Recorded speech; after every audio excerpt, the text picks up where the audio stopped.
Gargarimba Galana Marin Infita Infit Umani Oromo Galana Galani Takesamo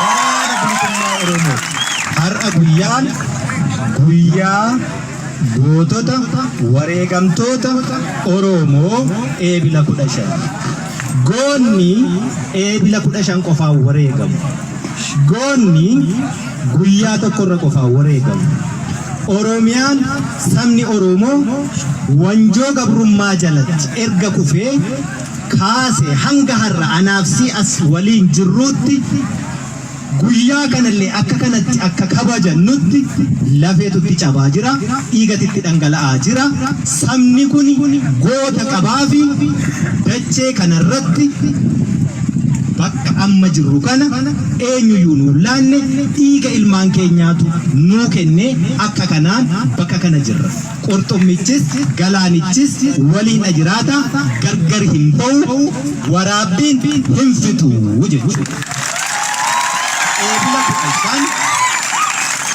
Eebila 15 ka yaadannu miira lamaan miirri tokko miira gaddaati.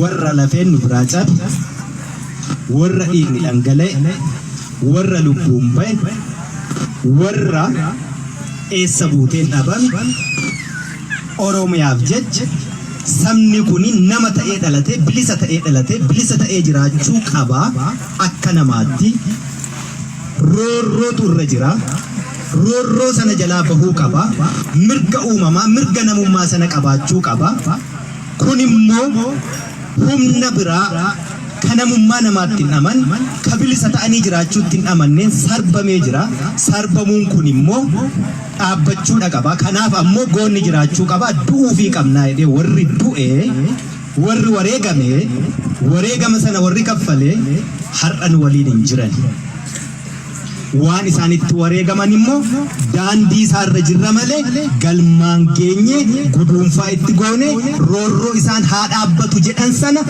dhibbaa dhibbatti ofirraa hin dhaabne imalarra jirra kanaaf goonni keenya wareegama sana guduunfaatti hin goone isaan immoo nu bira jiranii nu gaddisiisu of biraatti dhabne akka lammataa miirri ni lammataa immoo gammachuun yaadan wanni gammachuu yaadannuu fi goota qabna gootan sodaan bakka itti sabaaf lubbuun kennuun barbaachisutti nama lubbuu sana kennu duuba hin deebi'u sabni Oromoo saba xiqqaa miti saba guddaa saba roorrifamuu qabu miti kanaafuu bilisa bahuu qaba nuti immoo isa sanaaf lubbuu hin qusannu goota akkasii qabna waan ta'eef nu gammachiisu jechuudha daandii akkasiirra akka imallu nu barsiisani wanjoo gabrummaa dhaloota baachuu hin qabne akka horannu nu barsiisani kanaafuu nu gammachiisu jechuudha miira lamaan kana qabna gaddaanis gammachuunis isaan yaadan eebilli 15 akkamiin jalqabe goonni yeroo hundumayyuu ni wareegama guyyaa tokko jedhee koloniin Oromiyaa cabsanii qabachuu eegale Oromoon immoo sana falmuuf jecha dhiiga ishee jalqabaa cobserraa kaasee hanga ammaatti ka wareegama kaffalaa jiru hundiyyuu goota Oromooti garuu guyyaan tokko guyyaa tokkorraa adda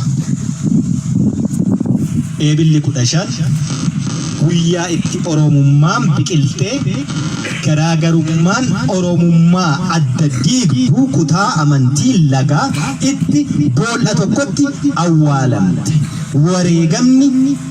wareegama ulfaataa saba kana cunqursaa gabrummaa jalatti hanga har'aallee hambise goota lubbuu hin mararfanne hooggana dhaabaa ka adda bilisummaa Oromoo itti aanaa hayyuu siyaasaa namni 10 bakka tokkotti guyyaa tokkotti kadhamne dhabuun sunillee itoo isaanii qabaanne har'a bakka kana hin jirru turre ka jenne itti gaddinu isa kana ammoo isaan jiraatanii Oromummaan hin sharafamtu jedhanii boolla tokkotti du'anii har'a nu jiraachuu sun immoo nu gammachiisaa jechuudha jaallan sun gaafas islaamni asii كإسلام مونور دفني كالتي بران لكي نوتي أورومو هيريتو كوكام قبرما فالمجوف بان bilisummaa saba keenyaati barbaan fuulli keenya gargar dandeettiin keenya gargar kutaa adda addaarraa dhufu kan walitti nu fide garuu dhiiga Oromoo tokkitti ishee falmannu sana dhiiga sanaan baane wanni gargar nu baasu hin jiru nu gadhiistan walii nu fixxanis walii Oromoon nama akkasii qabdi waan ta'eef gammannaa jechuudha waliin dhumatan garaagarummaa kutaa amantii siyaasaa iddoo tokkotti awwaalan nu gammachiisu kan nuti gaddinu immoo kan isaan iddoo tokko dhaabbatanii ekeraa du'aa boolla itti baasee afaan itti bane sana liqimsuuf jirutti sodaa tokko malee awwaalamanii nuti har'a sana galmaan ga'uu dadhabuun immoo nu gaddisiisaa jechuudha. Kanaaf miirri guyyaa gootota Oromoo eebilli 15 kan inni wal makaa ta'uuf jechuudha. Miira akkasiitii yaaddan. Oromoo goota qabdaa? Goota qabdaa? Ati goota? Waa goota? In goota taanaan daandii sanaa jechuu kan nu baasu. Ajandaan Oromoo har'a addunyaatti dhiyaattu kamuu waltajjii addunyaa qabattu kamuu dirree rakkaati waraana bilisummaa Oromoo bira isin ummata Oromoo galaanicha bira achiiti kaati fagoorraan eegi goon lubbuun qusatu dabeessatu dhokata ayyaan laallataatu dhokata fagoota harka namaan ibidda qabachuu barbaada waltajjii fagoorraa namatti kennuu barbaada hojii fagoorraa namatti kennuu barbaada waltajjiin dhimma Oromoo laallatuuf dhimmi Oromiyaa laallatuuf dhimmi Oromummaa ar'aa kaasii qoba qabaadhu kaleessas ni beekta si keessa jira si biraati ka'a dirreerraati ka'a waraana bilisummaa Oromoo irraati ka'a amajjii tokko uummata keenya waliin kabajanneerra asitti ta'uu baatu bakka biraatti amajjii tokko Rakkoon Itoophiyaa keessaa erga furmaata dhabee karaa nagaa didee Itoophiyaan raafamuu qabdii raafamtee ammoo Oromoon achi keessaa dhadhaa ta'e bahuu qabaa jenna. Itoophiyaan raafamtu suni amma raafamaa jirti sirnumaan. Amajjii tokko kanaan kabajne karoora sana ka eegne olitti itti milkoofneerra. Har'a dacheen Oromiyaa hundi ishiitu golli Oromiyaa hundu kutaan Oromiyaa hundu waraana bilisummaa Oromoo qabaa jechuu ka eenyuyyuu kaleessa keessa socho'uu hin dandeenye. Waraana kana ka jiraachise dhaaba biraa miti biyya biraa miti saba biraa miti ummata Oromoo sini warra miixatee nu dhale kanaa jechuudha eenyuyyuu qawwee kana nutti hiine nutti niine eenyuyyuu kana dhiigaanii kannee saba kanatu nutti hidhe wallaalaa keenya qotee bulaa keenyatu nutti dhee jechuudha har'a namni hedduun beekaa ka jedhamu qabsoo Oromoo beekaatu kukkure Ansinitti ni yeroo hundaarraan seesu dhugaan dubbadhu dhugaafan du'a dhugaafan jiraadha jireenya barbaadu yoo ta'e eessattuu ni argama jireenyi garuu fuula ifaa akkasii kana gammachuu uummataa akkasii kana rakkoo gadadaa adda addaa keessatti illee waan barbaadu beeku fuulli isaarraa ifu arguu caalaa gammachiisu hin jiru gammachuun nyaataa dhugaatii mana konkolaataa sana miti jedhu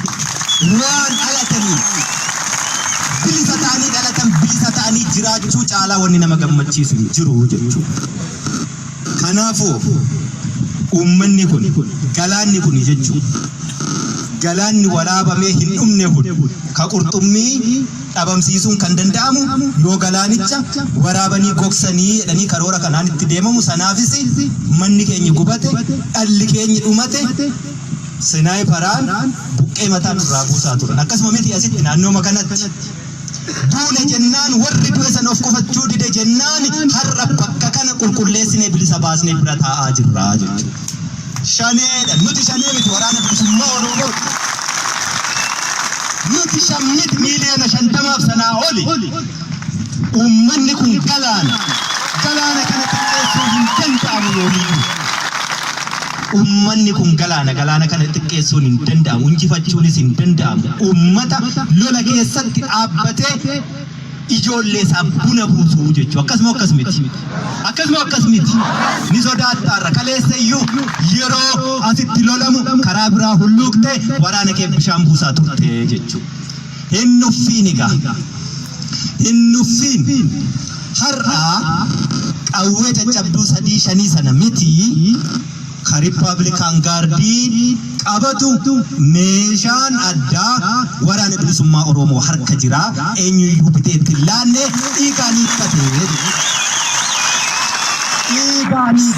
eenyuyyuu ittiin hiine har'aa shaneedhanii shiftaa jedhanii ka maqaa nuu baasan bosona keessa miti marsaa karra Finfinnee shananitti marsinee jira akka karoora keenya amajjii 1 sanaatti kanaafi akka barbaannetti nuu deemaa jira kanan jedhee raafneerra raaftaniittu waan raafame kun immoo dhadhaa ba'uu qabamoo hin qabu dhadhaan sun eenyu sini uummata Oromoo kanaa jechuudha.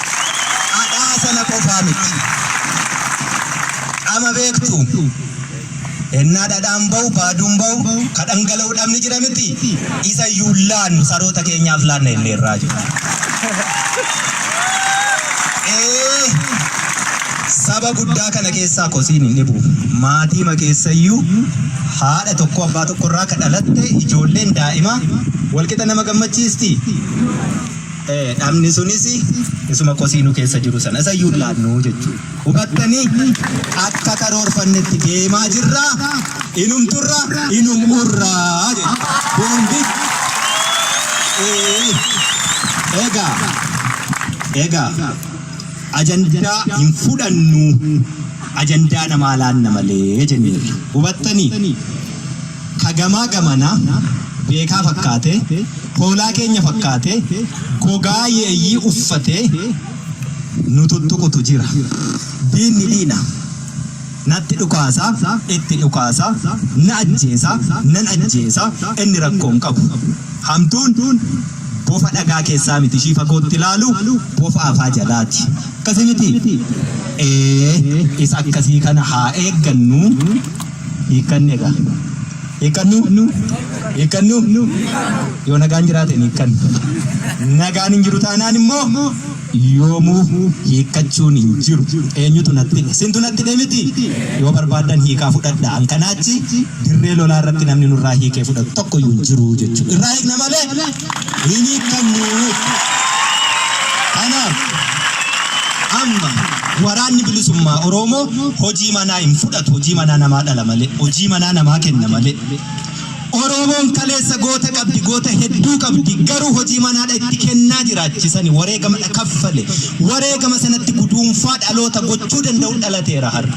Dhaloonni kun ammoo ajandaansaas waltajjiinsaas hojiinsaas asumaati ka'a waan ta'eefi tuttuqqaan Oromoon hoogganan qabdu.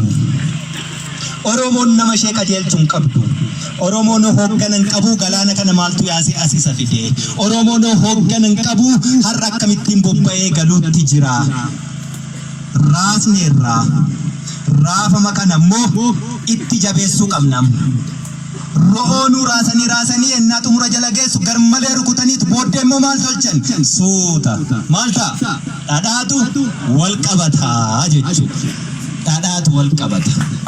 Kanaaf lafa waraanni bilisummaa Oromoo bilisa baasaa deemutti waraanarraa waan eegina uummata Oromoo rakkoo keenya walitti himna. Rakkoo keenya guddaan injifannoo keenya guduunfinee bu'aa firiisaa nyaachuu dadhabuurraa namni nu harkaa fudhachuutu baay'ate. Waliin dhabiina arba lamatu wal lolaa jira. Gidduutti maaltu miidhama? Marga miti. Arbi lama yoo wal lolu gidduutti ka miidhamu marga. Amma ariyaa jirra baqatee sirnaan bakka hin gadhiisne lafa qabannee immoo waajjira dhaabbannee sin tajaajilaa jiru. Wal'aansoo warri gidiinsa kana keessa akka lola arbaa lamaa sana ka miidhamaa jiru uummata keenya nu jiraachisaa jiru keessa jiraannu kanaa jechuudha. Miidhaa keessa wallaallee miti nuti sinuma eessa jirra du'aa jirra miti. Kana caalaa waan sinii gochuu dandeenyutu hin jiru qabeenya addaan qabu lubbuu kootii olitti. Sanammoo ammayyuu amma iddoo kanatti dhalate jennaan lubbuu kiyyan barbaada taanaan asitti ni wareegama baqachuun hin jirtu na bira sun siniif jechu isin immoo dhiiga kiyya dhangala'u sana firii itti godha firii itti gochuun maal jechuu amma bakka kanatti rakkoo mootummichi baqatu nuti ari'uu gidduutti namni bakkatti waa himatu dhabu wallaaluutti hin jiru nin beeka waajirri jira iddootti waa himattan poolisiin jirti milishaan jirti abbaan seeraa jirti as isheen deebisii yoo oboon sinii bu'uuresse malee sun silmii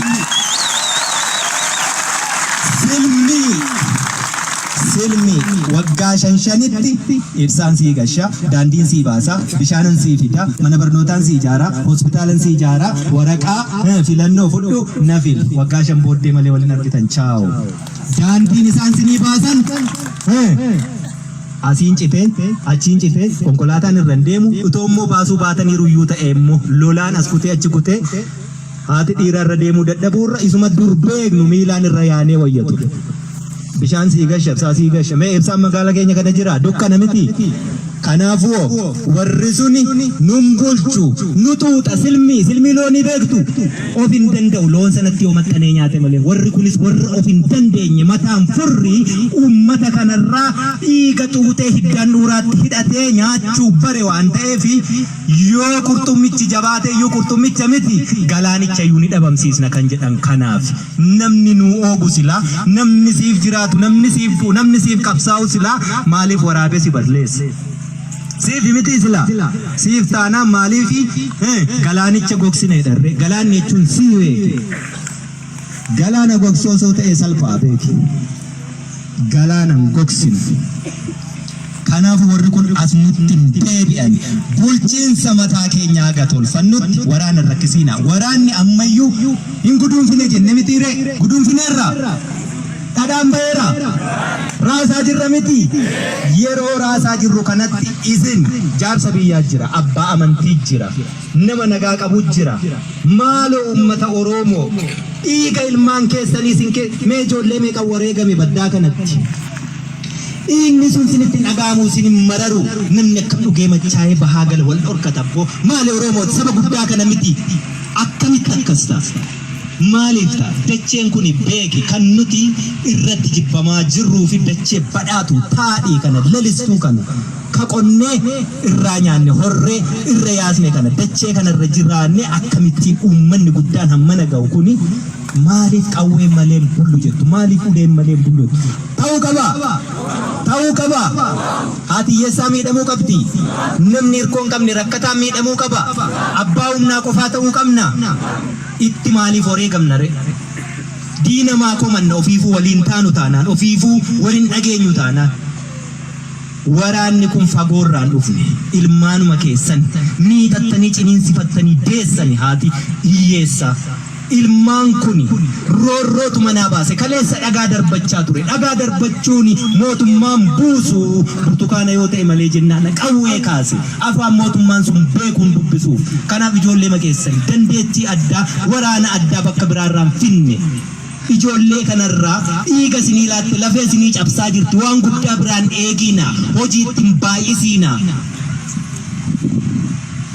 badii balleessaan ooliina rakkoo hedduu har'asin himattanii bilisummaa boodayyuu furuun kan rakkisu hedduutu jira diinni kun quurama hedduu uummata kana kan keessa kaa'e waggoota hedduuf mee masjiida yookaan bataskaana yookaan waldaatu lafa koorratti ijaarame koottaarraa naa kaasaa dhiiroo hin danda'ama har'a ajandaa akkasii waraanatti hin fidiina mee gaafa lafa satti gurguree waddeessi irra hin jiru waggaa 20 booddee waddeessa irratti biqile na jalaa murii mee rakkoo walxaxaa akkasii qabattanii hin dhufiina taabotatu bahaa daandii kanarra waggaa 30-40 bahaa ture amma seerri hin jiru kanaaf taabonni kun asirraa hin bahu narraa kutaa wallu nyaachisu bilisummaa booddeeyyuu seera mataasaa danda'e baafannee tolfannarraa ka hafe akka qoosaatti masjiida waggaa 20-30 asirra jiru lafa koorraa naa buqqisii jechuun mee hin danda'amaa dhiiroo kanaaf qabsoofne rakkoo kana hunda furuu ka danda'u maali bilisoomuu bobbo rakkoo kana hundumaa furuu ka danda'u bilisoomu sammuun bilisa bahe sammuun ofiisaa herreegee ofiisaa yaadee ofiif hojjetu gaafa seera tolfateetu ijoolleen keessan isin keessaa baate isin beektanii silmii sana kan hin taane dhiiga keessan kan hin tuunne ofii dhiiga kasin liilaattu gaafa Oromoon aangoo barcuma siyaasaa qabatedha inni kun raawwachuu danda'a waan ta'eef har'amee waliin dhabiina. Waraanni kun yerootti taa'ee rakkoo isinii furuu hin qabu wareegama kaffalaa jira itti guduunfuuf deemuutti jirra. Mee waraana kaleessa as keessatti argitan argaa jirtu warra kaleessa as keessatti ari'ee harkaan qabee irraa hiikaa ture argaa jirtu. Warra kaleessa peermusii zambiila itti baattanii itti beeloftan argaa jirtu. Hedduun isaa eessa jira kufee kuffisaa jira. Eessa karra shanan Finfinnee irratti akkuma jenne xumuruu qabna moo hin qabnu? Xumuruu qabna erga xumuruu qabna ta'e immoo obsii jechuudha. Nimbee kanatti dhagama namni akkatti bahee galuu dadhabuu inni humna qabdubbo humni kee uummata dadhabaa jaarsa jaartii kanarratti hin ta'in eegi waardiyaa bahee fi har'a biyya Tigraay yoo laaltan loltuu isaanii miti ka biyya eegaa jiru uummata isaaniitu nama gabroonfatee beeka dachii ati irra teessu kana mi'aashee isaantu si caalaa beeka ati har'a gabrummaa jalaa ba'uuf hin falmattu isaan deebi'anii si gabroomsuuf wareegama kaffalaa jiru jechuudha falmattu. Obsimmoo rakkoo iddootti himattu dhabde sana ciniinnadhu waggaa 100 kayyuu baannee deemutti jirra yeroo gabaabduu obsa bilisa ba'uuf falmadha irree tokkoon akkasii wayyuu gaafa sana keessaa baane koottuuti rakkoo yoo lubbuun jiraadhe akkatti furanna gaafu siin furaa jechuudha hammasittoo ka furamu jaarsi biyyaa furu abbaan amantii furu dadhabaa walitti hin darbii abboo deemtanii gabaa keessatti mataa waliin booqiina kun aadaa badaa dhiiga waliin dhangalaasiina kadiinni dhiiga nu dhangalaasu ni gaha injifannoo keenya argame kanatti illee bishaan hin naqiinaa jechuudha. Bu'a yoo ta'e waraana bilisummaa Oromoo caalaa uummata Oromootu dhumate har'as akkasi akkasuma miti naannoo kanatti wareegama kaffalame yoo lakkoofne waraana caalaa uummatatu wareegama sanagaa kan nuti bishaanitti naqaa jiru. Wareegama sanagaa kan nuti seerri hin jiru jechaa jiru seerri jira seera afaaniin dubbannee wal dhageenyu ta'uu qaba malee seera waraanni dhufee qawween nama qajeelchu ta'uu hin qabu. Hubanneerra waraanni dhufee nurraa taa'u waraana nurraa kaasu jettanii masjiidatti bataskaanatti kadhataan jirtanii maaf ofitti hawwitu maaf ofitti yaammattu rakkoo keessan gola keessatti fura iccitiin Oromoo diidan bahiin sabni kun saba tokkicha hiree tokko waliin qabu aadaa tokko waliin qabu sirna tokko waliin qabu waliin qabna malee waa waliin dhabne iyyuu tokko iyyuu hin qabnu wanni waliin dhabne immoo bilisummaa sanaaf immoo waliin falmachuutti jirra hireen keenya iyyuu sana gabrummaa jalaa ba'uuf fagoon laaliina beekaa adda addoo biraarraa kan finnu tokko iyyuu jiru asuma keessa jira ummanni waa hunda of keessaa qabaa jechuudha. Inni profeesaraa inni dooktaraa inni injineraa inni looyeraa abbaan barbaaddeeyyuu as keessaati ba'a daa'ima kichuu har'a mana barnootaa jirturraa kaasee haga jaarsa miila sadiin deemeetti kabajaa walii kenne Oromoo injifannoo kee dabarsee kennuu irratti yeroo hundumaa guduunfaa biraan geessee si harkaan bahiin nu harkaan baasiina bara dhufaa dabraa gootan dhabne sanaafuu gammachuu qabna goota qabnaa jenne goonni keenya waan itti wareegamedha guduunfachuu dadhabne kanaafuu gaddaa jirraa jira gaddi keenya laphee nu cabsu itti fufuu qabaa hin qabu keessaa ba'uu qabna wallaalaan ta'ina nuti ummata biyya soorettii qabnu saba hiyyeessa akkasumatti biyyi keenya sooretti sabni biyya sana jiru nuti Oromoon immoo hiyyeessa kan nu hiyyoomse saamicha kan nu hiyyoomse silmii hiddan dhuura keenyaatti maxxanee dhiiga keenya xuuxu sana akkam baranne warra nu fedhe mee dargaggeessa har'aa qeerroof qarree har'aa laala badaa jirra nuti gabrummaan nurra jirtu kara saasaan duunu qofaa miti dhaloota har'aa laalame surreen asirraan gabbu'eera asiin kun banaa harmi mul'ata safuu qabdi Oromoon as jala caatii jira as jala bishaan Haayilaandii jira as keessa maaltu jira sukkaara maalii jira dhaloonni kun waa falmachuun danda'u warri nu butummoo dhaloonni kun akka akkas ta'u fedhe dhaloota mirga ofii falmachuun dandeenye suusii mataasaa gabroonfate ofiiyyuu gabroomeera gabrummaa falmachuun danda'u dhaloonni akkasii yeroo dhaloonni akkas ta'u callisanii ilaalan yeroo safuun baddu aadaan baddu callisanii ilaalan dhaloota akkasii bituun salphaa waan ta'eef akkasumatti dhaloota akkasii bituun salphaa waan ta'eef iddoo ooluun beeku iddoo buluun beeku hin baratu namni hin baranne immoo hin jijjiiramu namni hin jijjiiramne ammoo waan barbaaduun beeku namni waan barbaaduun beekne ammoo gatii xiqqootiin iddoo barbaadanitti waan barbaadan dalagsiisu kanaaf gantuu fi yartuu fi ayyaan laallattuun nu keessatti baay'ate jechuudha baradhaa aadaa deebisaa safuu tiksaa dadhabaa gargaaraa xiqqaa guddisa Oromoon aadaan ishee kanaan beekamti kun yoo walitti dhufe gabrummaan nurran bultu abbootiin keenya kaleessa qabsoon bilisummaa Oromoo qawwee kaasuu miti Oromoo wal ta'ee afaan tokko dubbatee walii galee tabbaba'ee irraan gadee fincaa'ennaan lolaa fincaan isaatu galaana ta'ee diina fuudhee deemaa jedha loluuyyuu nun barbaachisu beeki yoo harka wal qabannee walii galle woboo qabdu har'a woboon irraa woboo kaleessaa irraa adda leencoo lataa waan inni jedhe beektu woboon irraan kunii boojii amaanatti fakkaataa jedhe maalii jennaani eessaa fidee reenjerii amma kanaa uffatee deemaa reenjerii jechuun ishee kana uffata kana boojii amaa miti woboon irraa ummata galaana kana keessa dhaabbata dachee taadhii badhaatuu lalistuu kanarra jira sammuu ittiin itti fayyadamu qaba ummata kanatu natti uffise boojii amaa miti Oromootti idaa yookaan gatii tokkoon fuune waraanni bilisummaa Oromoo biyyi kamiyyuu sabni kamiyyuu waan liqeessine waan laanne gaafa bilisa baane idaa tokkoyyuu hin qabu idaa namni nurraa qabu gatii namni nurraa qabu sini ummata Oromoo kan sanammoo wareegama lubbuu sinii kennineetu bilisummaa siniifin kanaachi waraanni bilisummaa Oromoo har'a meeshaa eenyuyyuu hidhanne ni qaba ni hidhata uffata eenyuyyuu hin qabnes ni dhuffa uffati sunis immoo warshaa mootummaatti oomishiisna Sinigale achuma dhufaa jedhu akkasumatti warshuma isaatti oomishna achumaatti uffanna boojii amaa miti nuti sammuu boojii amee bareetu boojii amaa namaan jedhaa jechuudha sammuu kaleessa ummata galaana qabu waraana bilisummaa Oromoo 30 hanga 40 qabu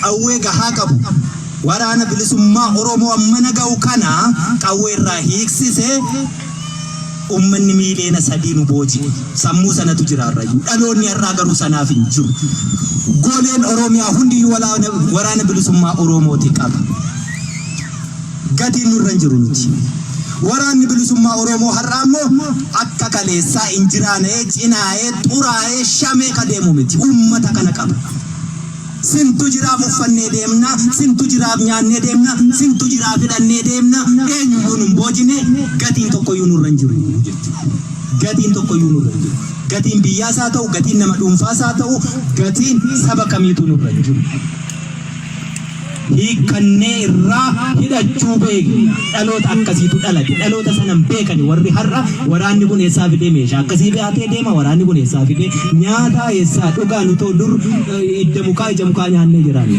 ummanni kun maal jechuutti jira maaliif wareegamuutti jira ummanni kun osoo akkasitti nu waliin hin jiru ta'e nutis hin jirru maaliif galaanni kun haa gogu jechuutti jirama wareegama sin kaffaltantu qurxummiif galaana kanatu gargar ba'uu didee sagantichi ammas ittuma jira har'ammoo guyyaa 15 isa xumuraa waraana bilisummaa Oromoo daaraa botoroo goonaa jedhanii socho'aatti jiru anaaf simmoo as teenye dhiichisaatti jirra wanni miidiyaa irra jirtuu fi wanni lafa jirtu gargar insan mamnu himfudhannu hindumanna malee gaafa dhumanne immoo dacheen kun ona lafa onaa irraa immoo waan barbaadan dalaguu danda'u jechuudha hanga ummanni Oromoo dachee kanarra jiru garuu qabsoon bilisummaa Oromoo hin booji'amtu harka hin laattu hin jilbeenfattu ni injifatti